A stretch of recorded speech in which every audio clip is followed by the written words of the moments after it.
Hello, good morning, and welcome back to my class of English grammar of 10th standard English medium. Once again, welcome back. और इस बार इस lecture में बारी है हमारा tenses का जो चल रहा है अभी प्रोग्राम, ठीक है, उसमें हम आज पढ़ने जा रहे हैं पास्ट कंटिन्यूअस टेंस के बारे में। पास्ट कंटिन्यूअस टेंस, पिछले लेक्चर में ऑब्वियसली हमने प्रेजेंट कंटिन्यूअस टेंस के बारे में पढ़ा था, तो उसके साथ सीधा यहाँ पे कंपैरिजन करना है, because there is only going to be one difference in terms of sentence formation, कि जहां पे इज या आर हम यूज करते थे पास्ट प्रेजेंट कंटिन्यूअस टेंस में, वहीं पे इस टेंस में यानी कि पास्ट कंटिन्यूअस टेंस में हम या वॉज या वर यूज करेंगे। बाकी सब सेम होगा, ठीक है, लेकिन उसके यूसेज में बहुत बड़ा फर्क है। In case if you want to try and make the comparison of the present continuous tense with the past continuous tense, then you will realize कि present continuous tense में जहां पे हम ऐसा बताना चाहते हैं कि present continuous tense basically is the action which is in progress in the present time, ठीक है, ऐसी क्रिया जो अभी फिलहाल चल रही है, उसकी जगह पे पास्ट कंटिन्यूअस टेंस का उपयोग जो है वो बहुत ही डिफरेंट है। As I have written on the board, as you can see, past continuous tense का यूसेज है action was in progress at some point in past। ये मैंने बहुत ही शॉर्ट में डेफिनेशन लिखा है, उसको मैं डिटेल में एक्सप्लेन कर दूंगा आपको कि पास्ट का कोई समय था, ठीक है, पास्ट का कोई पॉइंट ऑफ टाइम था, तब कोई एक्शन चल रही थी, ऐसा अगर हमें बताना है तो पास्ट कंटिन्यूअस टेंस का यूज होता है। Okay, it's very easy to understand. अगर हिंदी में मुझे कोई एग्जांपल देना है, कोई भी लैंग्वेज में ये टेंस को लागू पड़ता है, but in case if we try to give an example कि जब मैं स्कूल पे पहुंचा तो प्रेयर चल रही थी, ठीक है, as a student you might just come across such kind of example कि कभी कभार आप स्कूल में जाते हुए लेट हो जाते हो, प्रेयर चालू हो गया था, ऐसा कुछ बोलना है, तो you can say that when I reached the school the prayer was in progress, ऐसा कुछ हम कह सकते हैं। तो कहने का मतलब कि ये पास्ट कंटिन्यूअस टेंस है कि जब मैं स्कूल में पहुंचा वो ऑलरेडी एक पास्ट का पॉइंट है, यहाँ पे मैंने वो वर्ड इस्तेमाल किया है at some point in past, यानी कि पास्ट का वो पॉइंट है जब मैं स्कूल में पहुंचा वो, और उस वक्त क्या चल रहा था, तो ऑब्वियसली प्रेयर चल रही थी। सो दैट प्रेयर चल रही थी, that particular action that relates to past continuous tense.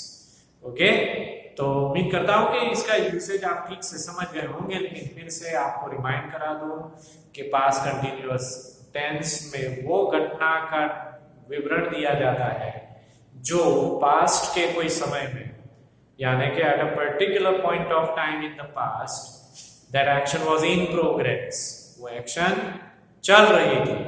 Okay, now let us try and understand the sentence format of positive and negative sentence।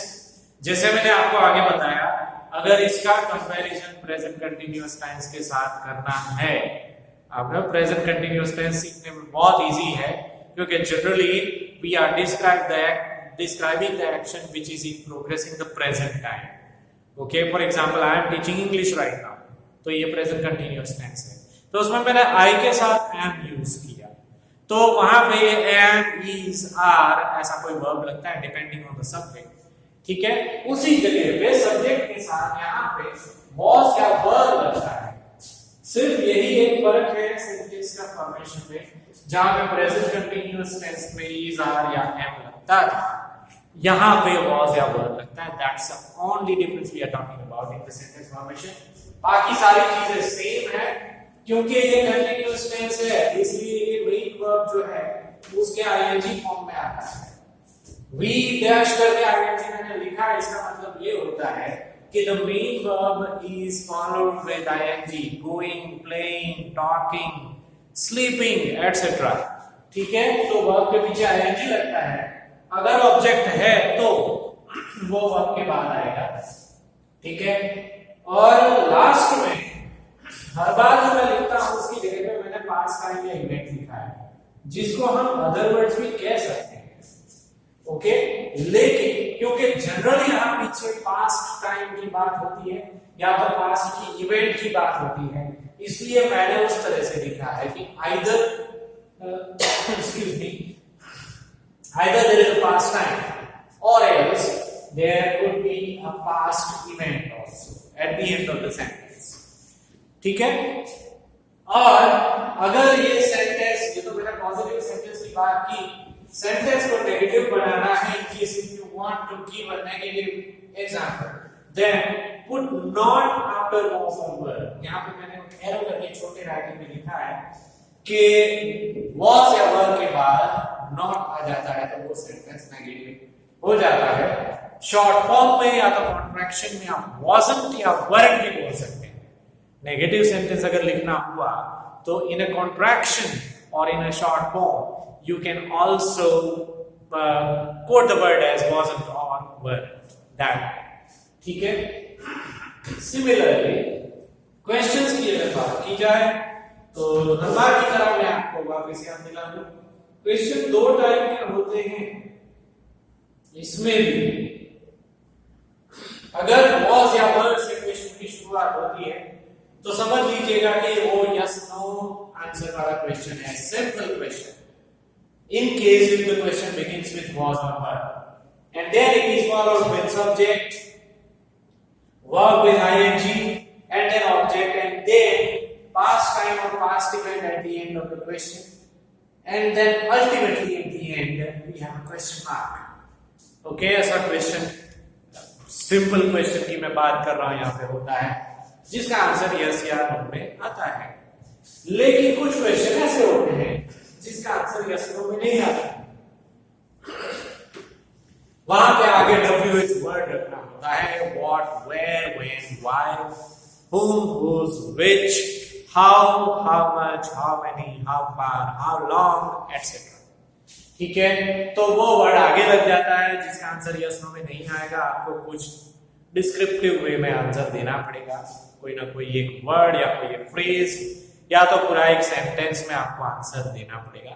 ऐसा अगर क्वेश्चन है तो सिर्फ एक ही एक्स्ट्रा वर्ड जिसको हम WH वर्ड कहते हैं, ठीक है, वो आगे लगेगा।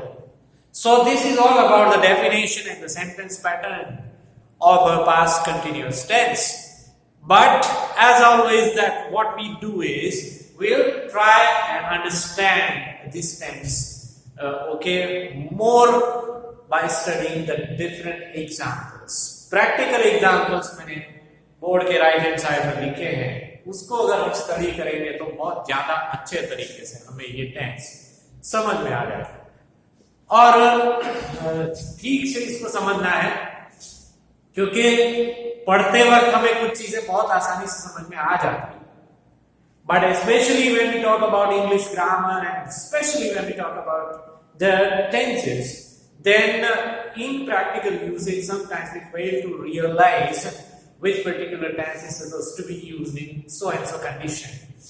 कोई भी कंडीशन में कौन सा टेंस यूज करना चाहिए वो तुरंत हमारे दिमाग में नहीं आता, उसके लिए नॉलेज और साथ ही साथ में प्रैक्टिस दोनों चीजों की जरूरत पड़ती है।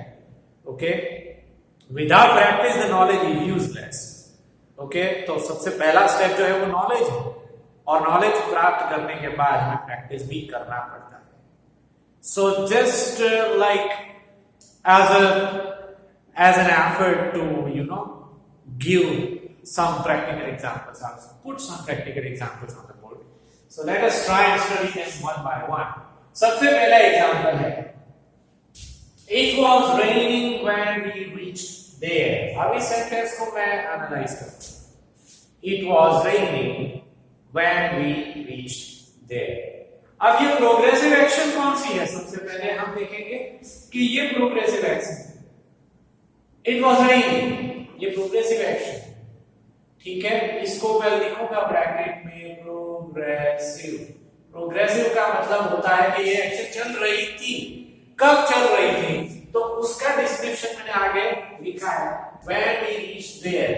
ये इसको मैं कहूंगा पास्ट इवेंट। पास्ट की इवेंट है ये, when we reached there, यानी कि जब हम वहां पे पहुंचे जो कि ऑलरेडी एक पास्ट की घटना है। तब क्या चल रहा था? इट वॉज रेनिंग, बारिश चल रही है। ठीक है, so progressive action is this that particularly defines past continuous tense, but the latter half of the sentence is also equally important because it gives us an idea of a past event कि जब ये हुआ तब ये चल रहा था। So in a way we are describing over here in the first sentence a kind of dual action. ठीक है, दो टाइप की एक्शन एक ही सेंटेंस में हमें देखने को मिलती है कि जब हम वहां पे पहुंचे, जो कि एक सिंपल पास्ट टेंस है। पास्ट की इवेंट को, एक चीज आपको ये भी ध्यान में रखना है यहाँ पे पढ़ते हुए कि when we give the description of the past event at the end of past continuous tense, then we need to keep in our mind that we must make use of the simple past tense only.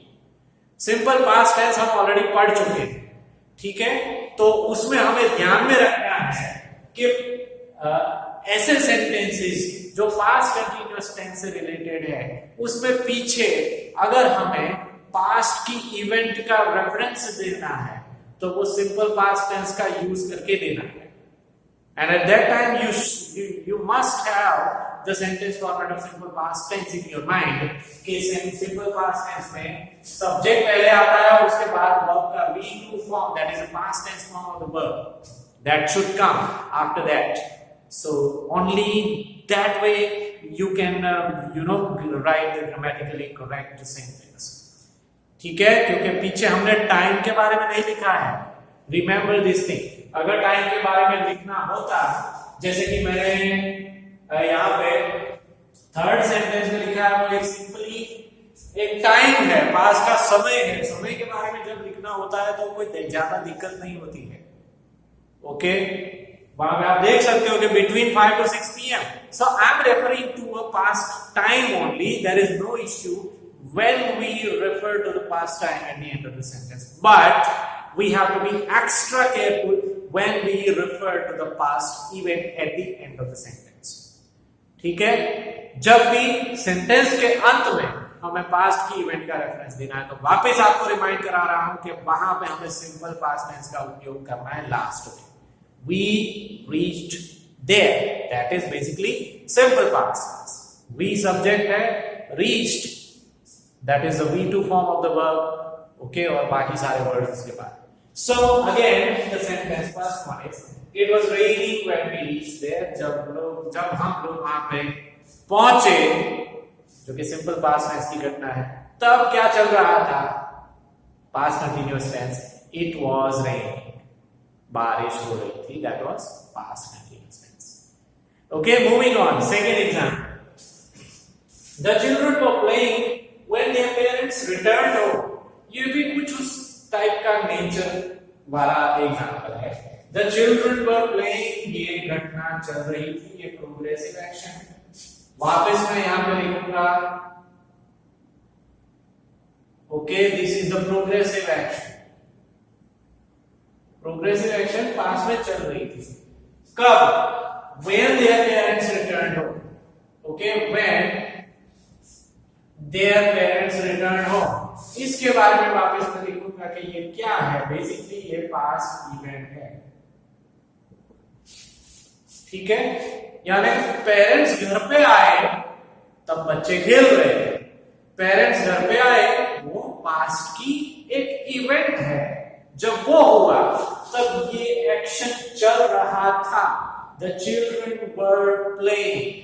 The children were playing. Okay, that is progressive action. और ये कब हुआ? जब उनके parents घर पे आए, when their parents came home or else their parents returned home. ठीक है, तो यहाँ पे भी क्योंकि पास्ट की एक्शन का रेफरेंस दिया गया है, इसलिए वहां पे पीछे मैंने सिंपल पास्ट टेंस का इस्तेमाल किया है।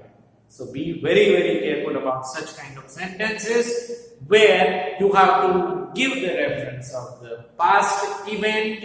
So in such case, we have to make use of simple past tense at the end of the sentence.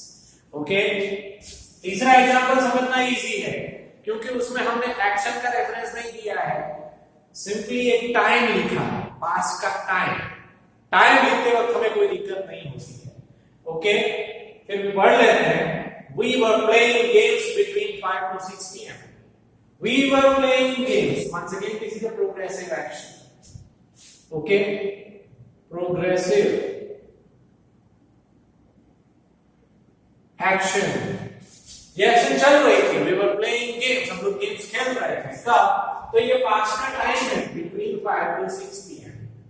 तो यहां पे मैं लिखूंगा कि ये पास्ट का टाइम है। आगे वाले दो एग्जाम्पल में हमने पास्ट इवेंट ऐसा लिखा क्योंकि इवेंट का हमने रेफरेंस दिया था, यहाँ पे हमने टाइम का रेफरेंस दिया है। टाइम को लिखना बहुत आसान होता है, सो ऑब्वियसली पास्ट टाइम भी कभी कभार हो सकता है, कभी पास्ट इवेंट भी हो सकती है, और इसीलिए मैंने सेंटेंस फॉर्मेट में पास्ट टाइम या पास्ट इवेंट ऐसे लिखा है। ठीक है, moving on, the next example is my mom was not cooking when I came. ये एक सिंपली नेगेटिव एग्जांपल है। ठीक है, फॉर्मेट लगभग सेम है, सिर्फ ये वर्ड जो नेगेटिव है वो एक्स्ट्रा ऐड होता है। नेगेटिव प्रोग्रेसिव एक्शन इसको हम कह सकते हैं। Okay, my mom, like mom जो है वो कुकिंग नहीं कर रही थी। कब? When I came. So again I can write over here it is the reference of a past event. Okay, when I came home, obviously that refers to simple past tense, क्योंकि event का हमने reference दिया है, past की event का हमने reference दिया है, तो ऑब्वियसली वहां पे सिंपल पास्ट टेंस का उपयोग करना है। When I came home, at that time my mom was not cooking. Negative example. Okay, चलो आगे। Okay, next example is were you going to the library in the morning? ये yes no type का question है actually.